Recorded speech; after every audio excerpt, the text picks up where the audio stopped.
Okay, so are you ready to deep dive with me today? Always. All right, so we're going to be talking about Diamante. Okay. She just won Reina Hispanoamericana 2025. Yes, I saw that. Really big news. And we've got a really interesting article here from ABS-CBN News. Okay. They're kind of a big deal in the Philippines. Yeah, for sure. So it looks like there's going to be kind of a lot to unpack here. Looking forward to it. Yeah, me too. Um, so, I mean, obviously this is a huge deal. Mm-hmm. Winning Reina Hispanoamericana isn't exactly a walk in the park. No, not at all. Like, it's a big deal, especially in, like Latin America and everything. Yeah, it's a really prestigious pageant. Yeah, exactly. Yeah. So, I mean, I guess, first of all, Okay. could you kind of give us a little background on, the pageant itself? Oh, yeah, sure. So Reina Hispanoamericana, it's a beauty pageant, but it's more than that. It's really about celebrating Hispanic culture and heritage. Right. It started in 1991, and it's been going strong ever since, bringing together contestants from all over Latin America and countries with strong Hispanic roots like the Philippines. I mean, we all know Filipinos love pageants, right? Oh, absolutely. It's like a national obsession. I mean, they've got like a ton of different pageants, and they take them very seriously. Yeah, totally. And they've had some pretty big winners on the international stage, too, right? Definitely. I mean, just off the top of my head, you've got Pia Wurtzbach, who won Miss Universe in 2015, Oh, yeah. and Katrina Gray in 2018. So Diamante is joining this incredible lineage of Filipina beauty queens. Exactly. Okay, so back to the article. Okay. It talks about how Dia's win is really shaking things up in terms of beauty standards. Interesting. What do you think about that?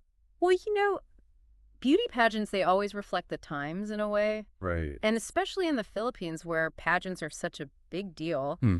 Daya's win could mean we're seeing a change in what people consider beautiful, like embracing different looks and breaking away from those old traditional ideas. Yeah, that's a good point. Are we moving away from the cookie cutter beauty queen mold? Maybe. So it's definitely something to think about, right? Yeah, totally. Okay, so there's this other little detail in the article Okay. that I just have to ask you about. Shoot. So Juan Carlos, the singer, Yeah. he congratulated Daya on Instagram, Uh-huh. but he called her baby. Oh. What's your take on that? That's interesting. Well, on the surface, it could just be like a friendly term of endearment, Yeah. especially in Filipino culture. People are often super affectionate, even with close friends. Average. You'll hear people calling each other love or dear all the time. It's Yeah. just part of their way of showing closeness. Yeah, so maybe it's nothing to read into. Could be, but then To again, the end. this is Juan Carlos Labajo we're talking about. There's always that little bit of intrigue with him. Right, so you think there might be something more to it? Yeah, I mean, it's definitely got people talking. Social media is buzzing with speculation. Some think they might be more than just friends. Oh, really? Yeah, there are all these theories flying around. Like what? Well, some people are digging up old photos and videos trying to find clues about their relationship. Oh, wow. It's become a whole thing. That's hilarious. I love it. It just goes to show you how these little comments can take on a life of their own, especially in the age of social media. Totally, one word and bam, instant gossip. Exactly. And it makes you think about the whole public image thing, too, Yeah. How do public figures navigate these situations where their personal lives become public fodder? It's like a double-edged sword, right? Yeah. You're in the spotlight, but that means every little thing you do or say gets magnified. Exactly. And the media plays a huge role in all of this, too. They can choose to amplify these narratives, or they can choose to focus on other aspects of the story. Yeah, it's a lot to think about. It is, but let's not forget the bigger picture here. Diamate's win is a big deal for Filipino representation, regardless of what's going on in her personal life. Absolutely.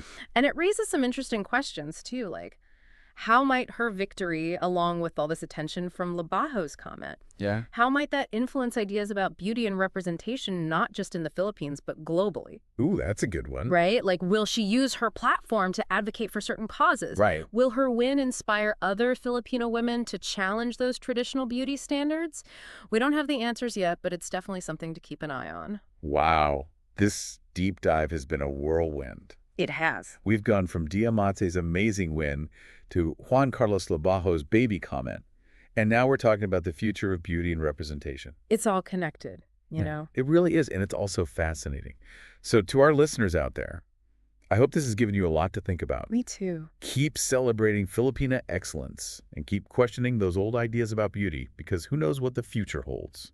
And remember, everyone's journey is unique and beautiful in its own way. Couldn't have said it better myself. Thanks for joining me on this deep dive. My pleasure, anytime. Until next time. See you then. Bye. Bye.